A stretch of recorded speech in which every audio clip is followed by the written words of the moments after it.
प्रिय छात्र छात्राओं,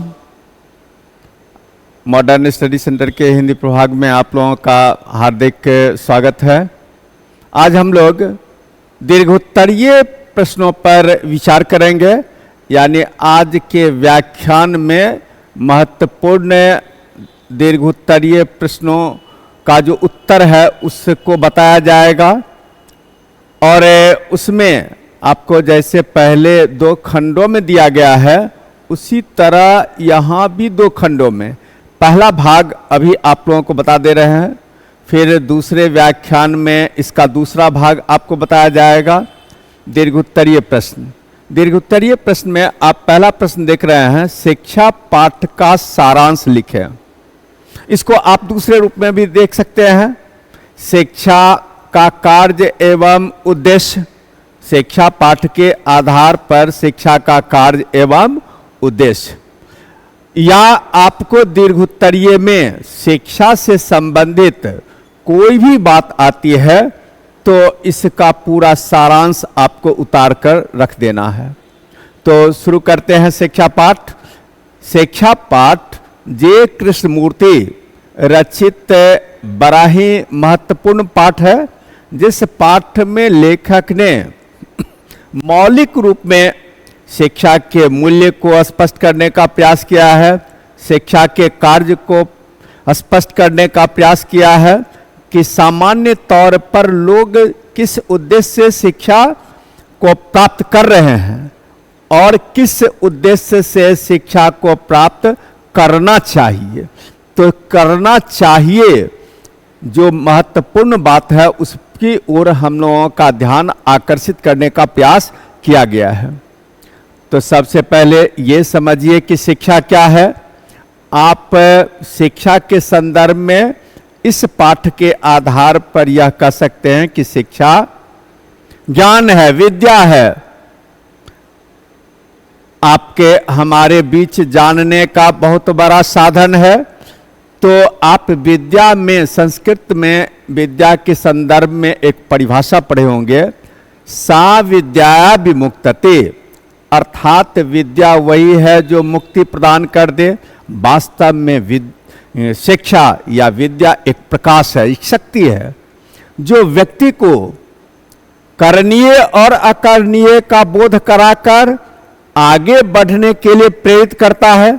शिक्षा अपने आप में आत्मा का प्रकाश है, शिक्षा अपने आप में आत्मा की शक्ति है। इसको प्राप्त करने के बाद व्यक्ति दुनिया में सब पर विजय प्राप्त कर सकता है। शिक्षा ही एक ऐसी शक्ति है जिस शक्ति को प्राप्त करने के बाद व्यक्ति जिस पर चाहे उस पर विजय प्राप्त कर सकता है। मुक्ति जो प्रदान कर दे वही तो वास्तव में शिक्षा है। यहाँ पर ध्यान रखना है कि लेखक ने लोगों को समझाया है कि सामान्य तौर पर हम शिक्षा नौकरी प्राप्त करने के लिए, उद्योग प्राप्त करने के लिए, व्यापार करने के लिए प्राप्त करते हैं। सामान्य तौर पर आज के स्कूल कॉलेज में शिक्षा का उद्देश्य तो यही है, छात्र भी इसी उद्देश्य से पढ़ रहे हैं, अभिभावक भी इसी उद्देश्य से पढ़वा रहे हैं और शिक्षक भी इसी उद्देश्य से पढ़ा रहे हैं। लेकिन वास्तव में यह शिक्षा का उद्देश्य नहीं है। शिक्षा का उद्देश्य तो बड़ा व्यापक है, इतना बड़ा व्यापक है कि इसको प्राप्त कर लेने के बाद व्यक्ति दुनिया को प्रकाशित कर सकता है, दुनिया पर राज कर सकता है, दुनिया उसके अधीन हो जाए। दुनिया को जानने का जो साधन है वास्तव में वही शिक्षा है। ध्यान रहे कि शिक्षा जो है वह वास्तविक शिक्षा तब होगी जब आपकी आत्मा स्वतंत्र होगी, आत्मा निर्भीक होगी। तो आपने जान लिया कि वास्तविक शिक्षा प्राप्त करने के लिए आत्मा का स्वतंत्र होना आवश्यक है। जो व्यक्ति लोभ से, जो व्यक्ति डर से, जो व्यक्ति गुलामी के परिवेश में शिक्षा ग्रहण करेगा उसकी आत्मा कभी स्वतंत्र नहीं हो सकती है, और जिसकी आत्मा स्वतंत्र नहीं है उसकी शिक्षा भी अधूरी होगी। शिक्षा की पूर्णता के लिए आत्मा की स्वतंत्रता आवश्यक है। और आप जान लीजिए कि आत्मा की स्वतंत्रता प्राप्त करने के लिए मेधा बहुत आवश्यक है। यानी मेधा के आधार पर ही शिक्षा प्राप्त की जा सकती है, और जो शिक्षा प्राप्त कर लेगा वह निर्भीक हो जाएगा, वह किसी से डरेगा नहीं, उसको किसी से लोभ नहीं है। लोभ के कारण ही डर होता है, सामान्य तौर पर लोभ के कारण डर होता है। जब लोभ ही नहीं रहेगा तो डर का सवाल कहाँ है। तो इस तरह आपने जान लिया, शिक्षा प्राप्त करने के लिए मेधा आवश्यक है, और तब फिर मेधा तभी होगी जब आपकी आत्मा निर्भीक होगी। जिसकी आत्मा लोभ के कारण या किसी और के कारण गुलाम है, डरपोक है, कमजोर है, उसके भीतर मेधा का विकास करना संभव नहीं है। अब ऐसी परिस्थिति में आपने शिक्षा प्राप्त कर ली, मेधा के आधार पर आप निर्भीक बने और शिक्षा प्राप्त कर लिए, और शिक्षा प्राप्त करने के बाद व्यक्ति स्वाभाविक रूप से क्रांतिकारी होता है।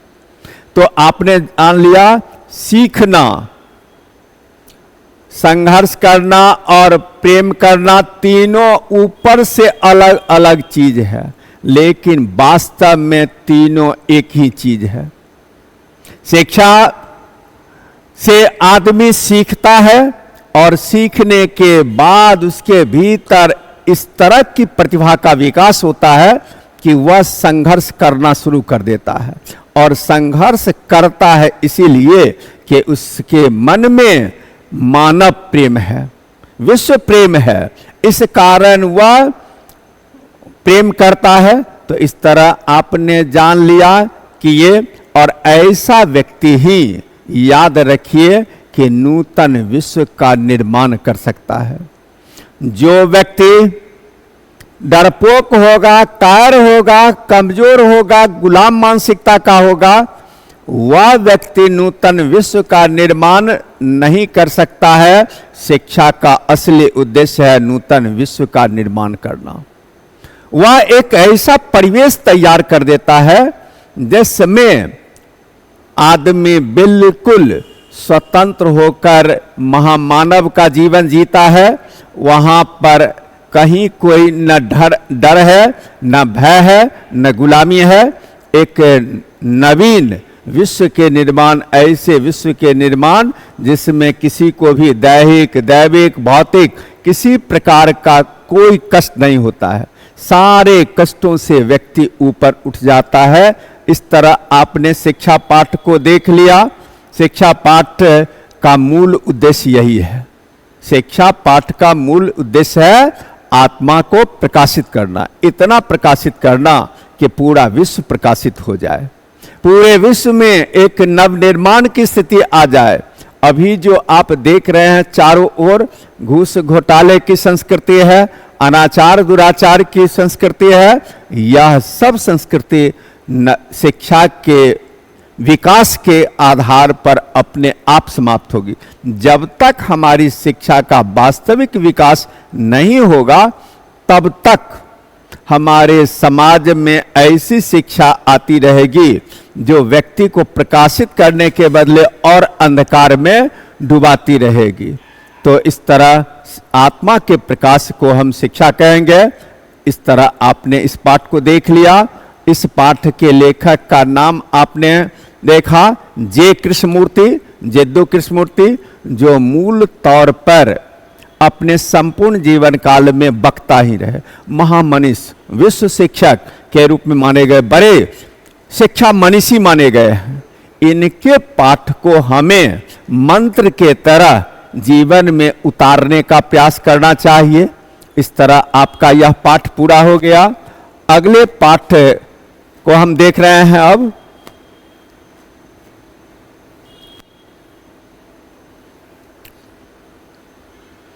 अगला पाठ आपका अर्धनारीश्वर पाठ है। अर्धनारीश्वर पाठ रामधारी सिंह दिनकर रचित पाठ है। इस पाठ में लेखक ने बिल्कुल मौलिक रूप में नारी सशक्तिकरण को स्वर देने का प्रयास किया है। नारी सशक्तिकरण के रूप स्वरूप को सामने रखने का प्रयास किया है। बताया है कि हमारे बहुत बड़े इष्ट देव हुए महादेव, हमारे बहुत बड़े इष्ट देव, वह महादेव भी आधा शिव है और आधा पार्वती है, आधा पुरुष है आधा स्त्री है। जब स्वयं हमारे पूज्य, स्वयं हमारे भगवान आधा पुरुष है और आधा स्त्री है, आधा शिव है आधा पार्वती है, तो फिर हमें भी उनके मार्ग का अनुसरण कर आधा पुरुष और आधा नारी का जीवन जीना चाहिए। हमें नारियों को सम्मान देना है, ठीक है, नारियों को आगे बढ़ाना है, यह भी ठीक है, नारियों को आगे बढ़ना है, ठीक है, लेकिन यहां पर लेखक यह कहना चाह रहा है कि हर एक पुरुष में थोड़ा सा नारी का गुण आना चाहिए और थोड़ा सा पुरुष का गुण। जब हर एक पुरुष में नारी और नर दोनों का गुण रहेगा तो वह पुरुष अपने आप में पूर्ण पुरुष माना जाएगा, वह पुरुष वास्तव में महापुरुष हो जाएगा, वह मानव वास्तव में महामानव हो जाएगा, वह व्यक्ति वास्तव में शिव का दूसरा रूप हो जाएगा। इसी तरह स्त्री भी अपने भीतर थोड़ा सा नारी का गुण रखे, थोड़ा सा पुरुष का गुण रखे। पुरुष और नारी दोनों के गुण को लेकर जो स्त्री आगे बढ़ेगी वह स्त्री अपने आप को पूर्ण बना लेगी। तब उसे किसी प्रकार के आरक्षण की जरूरत नहीं होगी, तब उसे किसी और सहयोग का मुहताज बनने की जरूरत नहीं है, वह अपने से सब काम कर लेगी। इस तरह आपने देख लिया कि लेखक ने शिव के उदाहरण के माध्यम से, अर्धनारीश्वर के उदाहरण के माध्यम से व्यक्ति को पूर्ण बनने का संदेश दिया है। पूर्ण मानव वही हो सकता है जो आधा पुरुष है आधा नारी है। अकेले पुरुष कभी पूर्ण नहीं हो सकता है और अकेले नारी भी कभी पूर्ण नहीं बन सकती है। पूर्णता के लिए दोनों का गुण होना चाहिए मानव में, तब वह पूर्ण बनेगा। लेकिन दुर्भाग्य कह लीजिए, दुर्भाग्य यह है कि पुरुष वर्ग स्त्रैण गुण को प्राप्त करने में लाज का अनुभव करता है। यदि किसी पुरुष में कह दिया जाता है कि इसमें स्त्रैण गुण देखा गया तो वह लजा जाता है। और ठीक यही हाल औरतों में, औरतों को यदि कह दिया जाता है कि ये औरत मर्दाना औरत है तो उसको खराब लगता है। दोनों के लिए यह विचित्र स्थिति है कि पुरुष स्त्रैण गुण अपने में उतारने से लजाता है, औरत मर्दाना बनने से घबराती है। तो यहां पर लेखक ने यह कहा कि सामान्य तौर पर हमारे साहित्य में, हमारी संस्कृति में यह कहा जाता है कि औरत रात की शीतल चांदनी है, औरत बड़े वृक्ष पर लतरने वाली लता की तरह है, औरत को लिए और बहुत सारे उपमानों का प्रयोग कर दिया गया है। ठीक इसके विपरीत पुरुषों को बताया गया है। पुरुष दिन का तपता धूप है, पुरुष विशाल वृक्ष की तरह है। तो इस तरह पुरुषों को अलग और औरतों को अलग हमारा साहित्य भी बताते रहा है, हमारी संस्कृति भी इसको आगे बढ़ाती रही है।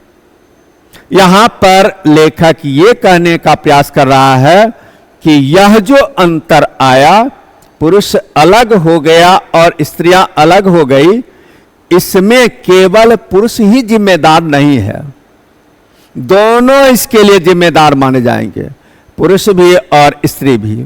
जिस समय कृषि सभ्यता का विकास हुआ, अर्थात हमारे ग्राम्य संस्कृति, हमारे गांव की संस्कृति का विकास आरंभ हुआ, एक जगह लोग बसना शुरू कर दिए तो वे घर बनाकर रहने लगे। पुरुष वर्ग दिन भर बाहर खेती बाड़ी का काम, शिकार का काम, दुश्मनों से मुकाबला करने का काम करते रहे और औरतें घर संभालने का काम करती रही, बच्चों को संभालने का काम करती रही। उस समय धूप से बचने में, शीत से बचने में, वर्षा से बचने में औरतों को अच्छा लगता था।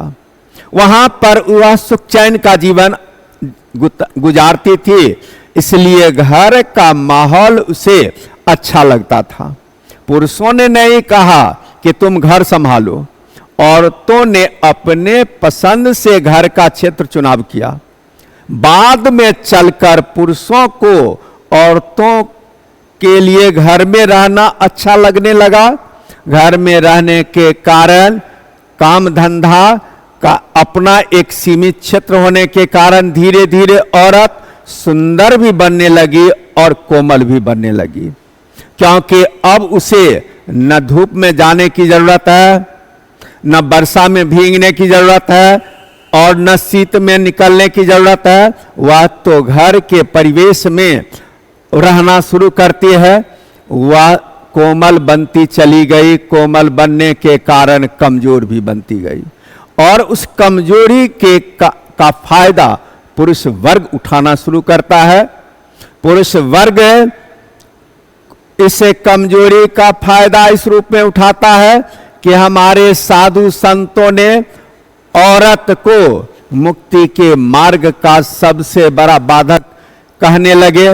उसे कहने लगे कि यह नागिन है, माया है, यह मार्ग की बाधा है। इस तरह पाप के खान के रूप में औरत बदलने लगी साधु संतों के द्वारा और उसका अनुसरण आम आदमी भी करने लगे। परिणामतः आम आदमी की नजर में भी औरत पाप की खान बनने लगी, वह कमजोर बनाने वाली बनने लगी। इस कारण बहुत सारे साधु संत औरत को देखना भी पसंद नहीं करते थे। औरत को सामने आने पर आंख में पट्टी बांध लेते थे। और तब फिर यह हाल सिर्फ हमारे देश का ही नहीं, विदेश के एक बहुत बड़े रचनाकार हुए बेनार्ड शॉ, जिन्होंने औरत को जादूगरनी कह दिया, औरत को नागिन कह दिया। इस तरह विदेशों में भी औरत को कमजोर निगाह से लोग देखना आरंभ करते हैं और इसी कारण हमारा सनातन धर्म सामान्य तौर पर औरतों को उपेक्षित नजर से देखता रहा। सनातन धर्म के बाद हमारे देश में बौद्ध धर्म और जैन धर्म का विकास हुआ। बौद्ध धर्म की दो शाखाएं, प्रवृत्त मार्ग और निवृत्त मार्ग। निवृत्त मार्ग वाले बड़े कठोर पंथी थे, बड़े ब्रह्मचारी थे। वे औरतों से सनातन धर्मावलंबियों की तरह एकदम दूरी बना के रखते थे। प्रवृत्त मार्ग अपनी साधना में, साधक रूप में, साधना की पूर्णता के रूप में औरत का उपयोग करने लगे। उनका भी दृष्टिकोण तो बढ़िया नहीं था, लेकिन और सबकी अपेक्षा उन्होंने औरत की आवश्यकता तो महसूस की। इस कारण प्रवृत्त मार्ग वालों ने औरत को थोड़ा सा प्रश्रय दिया। यही हाल हमारे जैन धर्म का भी हो गया। अब देख लीजिए, प्रवृत्त मार्ग वालों ने औरत को स्वीकार तो लिया, लेकिन बौद्ध धर्म के संस्थापक महात्मा बुद्ध ने अपने प्रिय शिष्य आनंद से कहा कि आनंद, याद रखो, जो बौद्ध धर्म 5000 वर्षों तक चलने वाला था, वह बौद्ध धर्म अब सिर्फ 500 वर्षों तक चलेगा। इसलिए कि औरत का प्रवेश हो गया। लेखक ने यहाँ पर यह भी स्पष्ट करने का प्रयास किया है कि हमारा समाज पुरुषों के बदले औरत के द्वारा संचालित होता तो हमारा बहुत सारे विघटनकारी कार्यक्रम संभल जाते। जैसे महाभारत युद्ध हुआ, महाभारत युद्ध टल सकता था। जिस तरह कृष्ण और दुर्योधन के बीच संधि वार्ता हुई, वह संधि वार्ता कृष्ण और दुर्योधन के बदले कुंती और गांधारी के बीच होती तो उस परिस्थिति में युद्ध टल सकता था, क्योंकि कुंती भी एक मां थी, गांधारी भी एक मां थी और वह जानती थी कि युद्ध होगा तो कोई न कोई मरेगा ही, या तो कौरव मरे या पांडव मरे, दोनों मरने में से कोई न कोई तो मरेगा ही न, अर्थात कोई न कोई मां का बेटा ही मरेगा, इसलिए युद्ध टल सकता था। इस तरह आपने पूरे पाठ में देख लिया कि लेखक ने औरत को अलग से आरक्षण देने का हिमायत लेखक नहीं किया है, लेखक ने नहीं किया है। औरतों को कहा कि आप पुरुषों की बराबरी में आगे बढ़ जाइए, और पुरुषों को कहा कि औरत का जो गुण है दया, ममता, करुणा, सद्भावना, वह अपने पुरुषार्थ के साथ मिला दीजिए तो आपका जीवन पूर्ण हो जाएगा, आप राम बन जाएंगे, आप कृष्ण बन जाएंगे, आप महामानव बन जाएंगे। महात्मा गांधी ने भी अपने जीवन के अवसान काल में यानी कुछ दिनों तक औरत बनने का अभ्यास किया था। इस तरह आपका यह पाठ पूरा हो गया। अगले पाठ को हम शुरू करते हैं। अब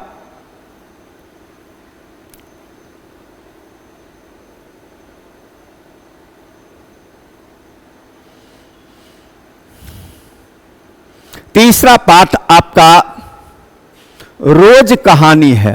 यह कहानी है मनोविश्लेषणात्मक कहानी है।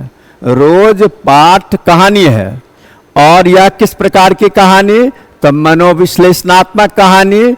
इस कहानी के रचनाकार का नाम आप यहां पर लिखा हुआ देख रहे हैं, सच्चिदानंद हीरानंद बादशाह अज्ञेय। इतना याद नहीं रहे तो कम से कम अज्ञेय याद रखिए। वैसे अज्ञेय का पूरा नाम ऑब्जेक्टिव में पूछता है, इसीलिए आपको पूरा नाम ही याद रखना बढ़िया होगा।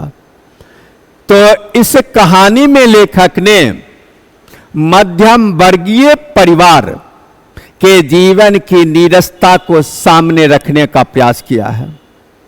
आज अमीर वर्ग अपने ढंग से जीवन जी रहा है, उसे किसी सहायता की जरूरत नहीं है। सब लोग उसकी सहायता अपने आप कर रहे हैं। वह किसी सहायता का मोहताज नहीं है, सब लोग अपने आप सहायता कर रहे हैं और वह भी दूसरे की सहायता कर रहा है। गरीब वर्ग, गरीबों के ऊपर सरकार को दया है, सरकार सहायता कर रही है और भी लोग उसकी सहायता करते हैं। लेकिन आपका मध्यम वर्ग, जो वर्ग किसी भी देश का आधार होता है, वह न गरीब के तरह कंगाली पर जीवित रह सकता है और न अमीरों के तरह अपने रहन सहन पर पानी के तरह पैसा बहा सकता है। उसके जीवन में काम करना है और उस काम के आधार पर जो कमाई होती है उसी के आधार पर जीना है। आज देख लीजिए हमारे समाज में कि यह वर्ग ऐसा वर्ग बन गया है कि काम के चलते, कर्म के चलते, नौकरी उद्योग व्यापार के चलते उसने अपने आप को मशीन में बदल दिया है, नीरस बन गया है और नीरसता के कारण उसके परिवार की सारी सरसता समाप्त हो गई है, मानवीय संवेदना समाप्त हो गई है। वह जीते जी मशीन के रूप में जीने के लिए विवश है, लाचार है। इसी बात को सामने रखने का प्रयास किया है कि समाज और सरकार दोनों की जवाबदेही है कि इस मध्यम वर्ग पर भी ध्यान दे। आप गरीबों पर ध्यान देते हैं, बढ़िया बात है, गरीबों का विकास होना चाहिए। अमीर का भी अपना एक रंग रुतबा हो, यह भी ठीक है, लेकिन मध्यम वर्ग उपेक्षित नहीं रहे। मध्यम वर्ग पर भी समाज और सरकार दोनों को ध्यान देना आवश्यक है। अब इस कहानी को देखिए। लेखक के दूर के रिश्ते की एक बहन लगती है जिसका नाम मालती है। बचपन में वह बड़ी चंचल शौक, हमेशा खेलते रहने वाली, बात बात में हंसी मजाक करने वाली, इस तरह पढ़ने में उसको कम मन लगता था, हमेशा खेलने के चक्कर में रहती थी। पिताजी ने उसकी हरकत को देखकर कह दिया कि ये किताब लो और 20 पेज प्रत्येक दिन पढ़कर दिखाना, मतलब 10 पन्ना प्रत्येक दिन पढ़कर तुम रखो तैयार। किताब ले ली और 20 पेज पिता ने जो कहा खत्म करना है, अब वह 20 पेज प्रत्येक दिन उस किताब से फाड़ कर फेंकना शुरू कर दी। कुछ दिनों के बाद किताब खत्म हो गई। पिताजी ने पूछा किताब खत्म हो गई? उसने कहा हाँ हो गई। कहा लाओ किताब, पूछते हैं प्रश्न। उसने कहा किताब कहाँ है? किताब को तो मैंने प्रत्येक दिन 20 पेज खत्म करना शुरू कर दिया, फाड़ कर फेंकना शुरू कर दिया। इस तरह चंचल शौक लड़की थी मालती। उसकी शादी हो जाती है माहेश्वर नामक एक डॉक्टर से। उस समय का डॉक्टर आज का डॉक्टर नहीं है। आज के डॉक्टर प्रायः अमीरों का जीवन जीते हैं। उस समय के डॉक्टरों का जीवन बड़ा सेवा वाला था, बड़ा संघर्षपूर्ण था। महेश्वर नामक युवक से उसकी शादी हो जाती है जो पेशे से डॉक्टर है, और उसकी पोस्टिंग होती है एक पहाड़ी क्षेत्र में। एक पहाड़ी क्षेत्र में उसकी पोस्टिंग हो जाती है जहां पर जीवन की मूलभूत सुविधाओं का बड़ा अकाल है। लेखक 1-2 साल के बाद उससे मिलने के लिए गया। 18 मील तक वह आदमी पैदल चलकर वहां पहुंचा। सोच लीजिए कि कितना दुर्गम स्थान रहा होगा वह। तो वहां पहुंचा, वहां देखा दिन में ही सांझ की उदासी दिखाई पड़ती है। एकदम नीरव वातावरण है, कहीं कोई चहल पहल नहीं, कहीं कोई उछल कूद नहीं, कहीं कोई हंसी ठिठोली नहीं, एकदम शांत गंभीर जैसा वातावरण। मालती ने अपने भाई को मुंह बोले भाई को उसने सेवा सत्कार में कमी नहीं बैठाया, नाश्ता इत्यादि कराया, पंखा झेलने का काम करती रही, लेकिन गुमसुम उसके भीतर की सारी चंचलताएं समाप्त हो गई है, संवेदना समाप्त हो गई। ऐसा न उसे घर मिला, ऐसा न उसको पति मिला कि वह अपने गुमसुम रहता था और इस कारण इसको भी गुमसुम रहना पड़ता था। अब गुमसुम रहने की आदत ही हो गई। एक उसको बेटा था, जिस बेटे का नाम टीटी, और वह टीटी के विषय में लेखक ने बताया है या तो वह रोता था या सोता था, इतना चिड़चिड़ा स्वभाव का था, जिसके माता पिता हमेशा गुमसुम रहने का अभ्यास कर लेंगे, गुमसुम रहेंगे, हमेशा अंतर्मुखी बने रहेंगे, मशीन के तरह जीवन जीने वाले रहेंगे, तो उसका बच्चा कैसा होगा अंदाजा लगाइए, उसका भविष्य कैसा है ये अंदाजा लगाइए। या तो रोता है या सोता है। इस तरह लेखक कुछ दिनों तक वहां रहता है, देखता है। सुबह सवेरे महेश्वर जाते हैं डिस्पेंसरी और फिर दोपहर में आते हैं, भोजन करते हैं, थोड़ा आराम करते हैं, फिर शाम में जाते हैं और फिर वापस आते हैं। आते आते वह आदमी इतना थक कर चूर हो जाता है कि उसे अपनी पत्नी से हंसने बोलने का समय ही नहीं रहता है। वह बेचारा सो गया, खाया, सो गया और सुबह फिर वही रूटीन, एक ही रूटीन में करते करते उसका जीवन पूर्णतः नीरस बन जाता है और मालती भी उसी ढाल में ढलती चली जाती है। उसके जीवन की भी सारी संवेदना, सारी सरसता समाप्त हो जाती है। परिणामतः दोनों का भविष्य टीटी बड़ा चिड़चिड़ा स्वभाव का है। यही तो लेखक कहना चाह रहा है कि आप समय रहते सचेत नहीं करेंगे तो इस मध्यम वर्ग का भविष्य वास्तव में टीटी जैसा लड़का होगा जो या तो रोएगा या सोएगा, यानी वह अत्यंत चिड़चिड़ा स्वभाव का होगा। और जिस दिन यह स्थिति हो जाएगी उस दिन देश चलाना मुश्किल हो जाएगा। देश में एक अलग किस्म की अराजकता उत्पन्न हो जाएगी। अंत में लेखक यह सोचता है कि यदि समय रहते हम वापस नहीं हुए तो हम भी इसी की ढाल में ढल जाएंगे।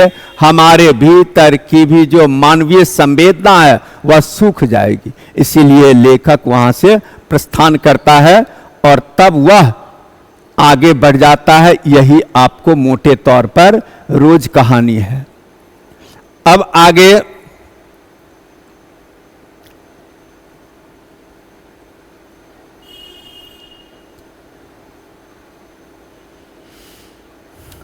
चौथा पाठ है आपका ओ सदा नीरा।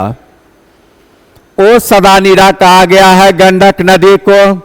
ओ सदा नीरा पाठ के लेखक का नाम जगदीश चंद्र माथुर।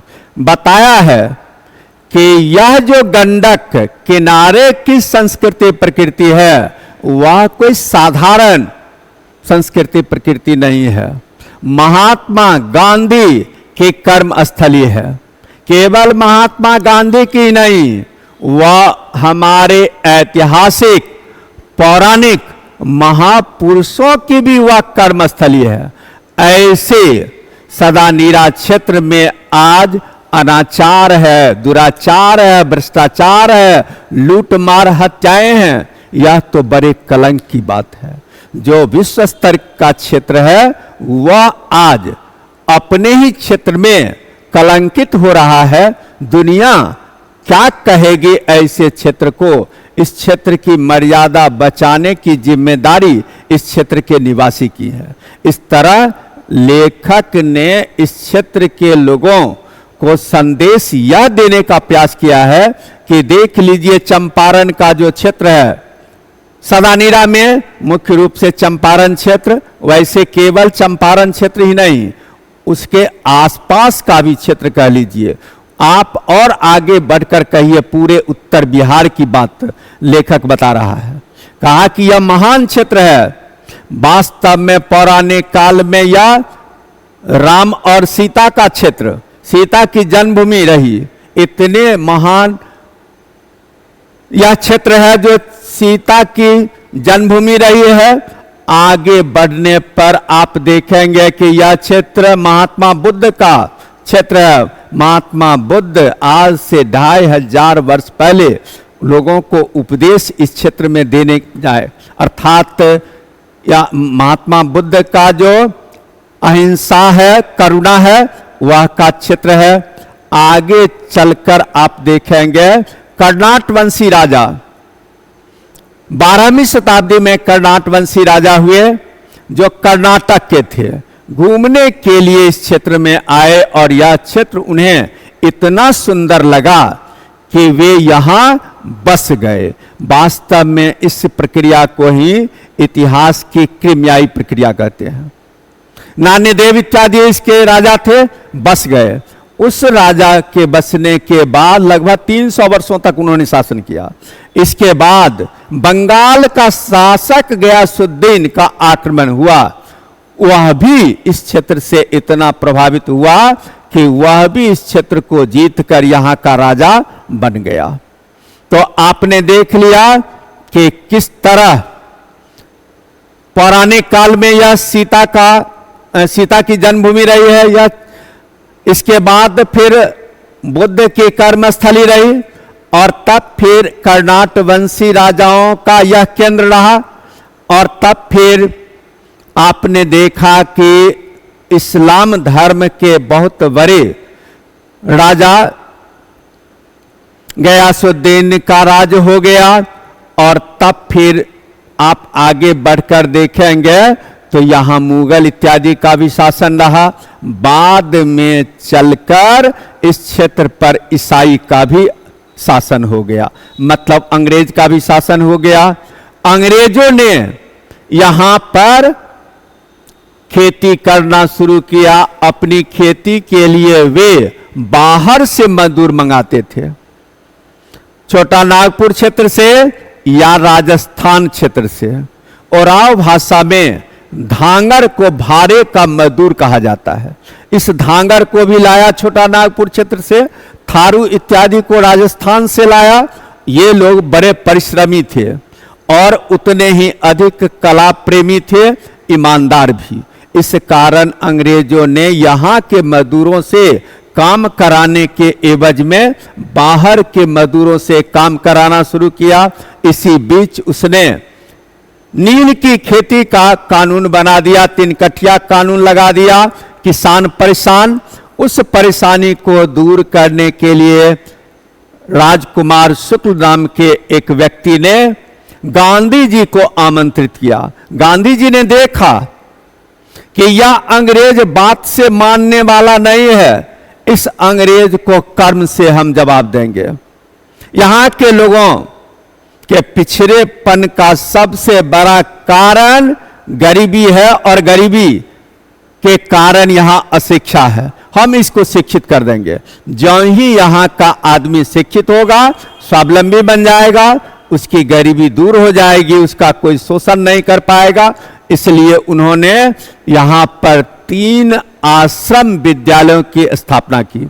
बेतिहरवा,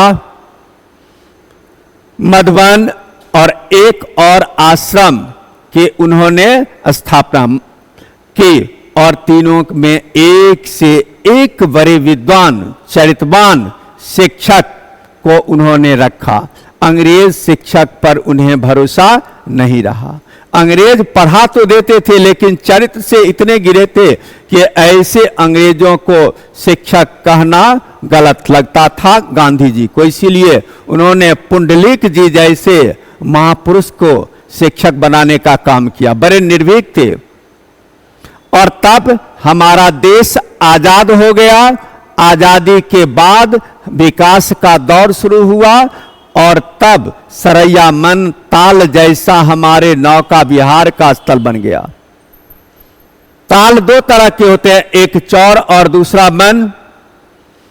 चौर कम पानी वाले क्षेत्र को कहा जाता है, ताल को कहा जाता है, और मन गहरे पानी। इस तरह आपने देख लिया, सरैया मन ताल में नौका विहार लोग करने लगे और फिर पूरे क्षेत्र में कायाकल्प करने का काम हमारे इंजीनियरों ने किया। मैसा लोटन से जो गंडक नदी निकल रही थी, उस नदी में उन्होंने नहर बनाने का काम शुरू कर दिया, बिजली उत्पादन का काम शुरू किया। इस क्षेत्र में एक नई जागृति आई। इसी तरह इस क्षेत्र के विकास को दिखाने का प्रयास किया है। अतीत और वर्तमान दोनों दिखाने का प्रयास किया है लेखक ने। अब अगला पाठ देखिए। अगला पाठ है सिपाही की मां। सिपाही की मां पाठ में आप देखेंगे कि लेखक ने द्वितीय महायुद्ध के चित्रण के संदर्भ में यह बताने का प्रयास कर रहा है कि हम मजबूरी में अपने घर के बच्चों को फौज में तो भेज देते हैं, लेकिन फौज से वापस आने के बाद वह सामान्य नागरिक नहीं है, वह खूंखार जानवर हो जाता है। इसमें बिस्नी है मां, उसके एक बेटे हैं मानक और एक बेटी है मुन्नी। मुन्नी की शादी के लिए वह मानक को फौज में भेज देती है। फौज में वह चला जाता है। फौज में जाने के बाद कुछ दिनों तक तो परिवार के संपर्क में रहता है, इसके बाद वह पत्र देना बंद कर देता है। यहां मुन्नी और बिस्नी दोनों बड़ी चिंतित रहती है। मुन्नी अब सियानी भी हो रही है, शादी की समस्या उत्पन्न हो रही है। इसी बीच बर्मा से भाग कर 2 रिफ्यूजी लड़की आती है और दोनों लड़कियां बताने लगती है कि किस किस तरह से वहां से लोग भाग रहे हैं, लेकिन फौज भाग नहीं सकता है। यदि भागेगा तो उसे गोली मार दी जाती है। सामान्य आदमी के लिए भी वहां से भागना मुश्किल है, लेकिन किसी किसी तरह से भाग आता है। वह लोगों से अनाज भोजन भीख में मांगती है, घूमती फिरती है। कहानी एकांकी का एक भाग ये हो गया है और दूसरे भाग में दिखाया गया है कि अंधेरी रात में एक भयंकर आवाज सुनाई पड़ती है और उस आवाज में देखती है कि मानक अत्यंत डरा हुआ सामा हुआ भागता हुआ आ रहा है। आंगन में बिस्नी के पांव पर गिर जाती है। बिस्नी बदहवास होकर उठती है, उसको सांत्वना देती है और उसको मारने के लिए एक सैनिक आता है। अब उस सैनिक को बिस्नी समझाती है, बहुत समझाती है, वह थोड़ा समझ जाता है। इसी का फायदा मानक उठाता है और उसको मार देता है। इस संदर्भ में एक और चीज जान लीजिए कि नाटक और एकांकी दोनों नाटक है, दोनों अभिनय के आधार पर अपनी बात दर्शकों के सामने में रखते हैं, लेकिन दोनों में अंतर है।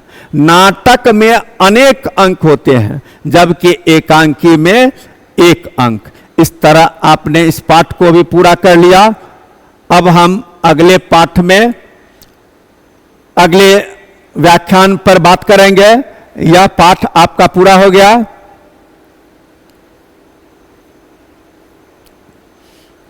आशा है कि आप लोग ने ध्यान से सुना होगा, इसको ध्यान से पढ़ेंगे।